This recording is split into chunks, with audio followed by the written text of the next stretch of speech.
I'm Charlie Tee and I'm backstage at the big reunion with the man that has been rumoured to be on a shoe ban from his missus.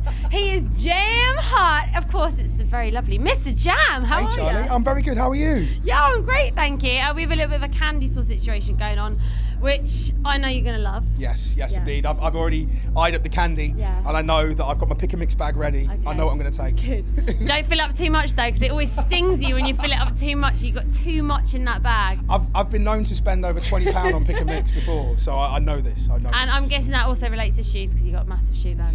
I do. I mean, I'm currently sitting on about 176 pairs. That some would say that's an addiction. I've just seen you picked up these new bad boys. So these are lovely. Everyone's coveting these at the moment. The sneaker boots. Everyone's liking the sneaker boots. They're comfortable. They're versatile, and they're very, very good for a DJ on stage. So yeah, that's the thing. You know, I wear shoes every day, so I have to have them. Yeah. I have to. It's weird in my house. We've got Sky Sports for my wife, and I have a shoe fetish. What? Surely it'd be the other way around with being female, male. It's supposed to be, but I'm not really that interested in sport. I like shoes. Fair enough. So obviously you've just come off stage. The atmosphere tonight was very electric. Obviously, as usual, you played your eclectic set of everything between bass, drum and bass, and just everything that's really hot right now, as long as some new featuring artists that are breaking through, as you do, you know, because you're a global tastemaker, as you do. I try. You know, the thing is that because it's big reunion, I was thinking about what tunes were the big tunes over summer, what tunes were the tunes that they were raving to out in the resorts over summer. So I had to throw some of those in. I love new music. I love trying to push new music. I love trying to educate people about new music. So I threw some new stuff in. And you know, I've just, as long as I can remember, I've always wanted to be a DJ that can play anything. Yeah. So I played from Queen to Storm Queen in an hour, which was nice. And as you do, and you always do champion new artists, which brings me on very swiftly, of course, to Speakerbox, which is your baby. It is my baby. And you obviously have the recent compilation album, which is doing very well. Thank you very much. Tell me a little bit about that. We hooked up with Universal Records to start compilations. I had so many offers across the course of the years to do a compilation album, but I didn't want to be the person that would mix CD3 of X compilation. I wanted my own thing.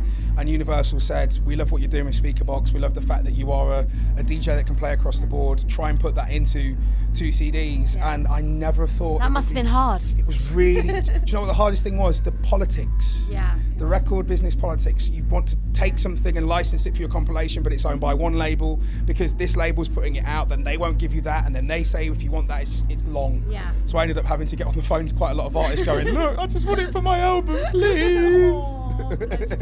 And obviously the lineups for all your Speakerbox events are also equally as exciting. Lots of new names on there as well on the bill.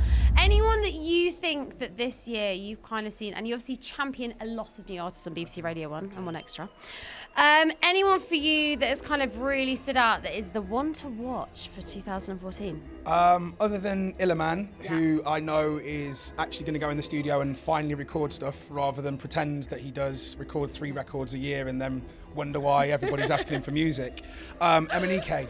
Yes. Emanike definitely is my big tip for 2014. As a songwriter, he's unparalleled right now. He knows how to write a hit. His voice is amazing. He's got a multi-octave range. He's an amazing producer. He's 19 years old. He's got a full head of hair. Just turned 19 as well. Just turned 19. He's got a full head of hair. I hate him. I hate him. I absolutely multi-talented. Obviously, he is part of the full roster of artists really that Rudimental have kind of brought forward. Yeah. I mean, he was doing his thing long before Rudimental. I remember playing his music when he was 14. And he was sending his music into me and Rasquame, and we were playing it like this 14-year-old kid from Catford. Who is this? You know, and thinking about the journey that he's taken, thinking about the fact that he wrote #1 record for the Saturdays, and he's just turned 19. Makes you feel a little bit sick, doesn't it? And wrote Need You 100% and can sing in a multi-octave. I hate him.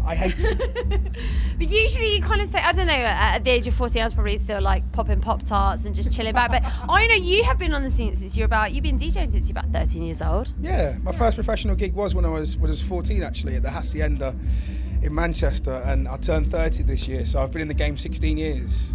So it's taken 16 years to become an overnight sensation. But it does not show in the slightest. He still looks as lovely as ever. But there's a reason why I've got a bald head, and it's because this doesn't grow anymore. Well, it's been lovely chatting to you as ever. Lovely. And I hopefully will see you again soon. Maybe at the big reunion again next year. I hope to see you before that, even though we have a recurring theme of seeing each other every year. But I hope to see you before that, Charlie. Thank you very much. Thank you.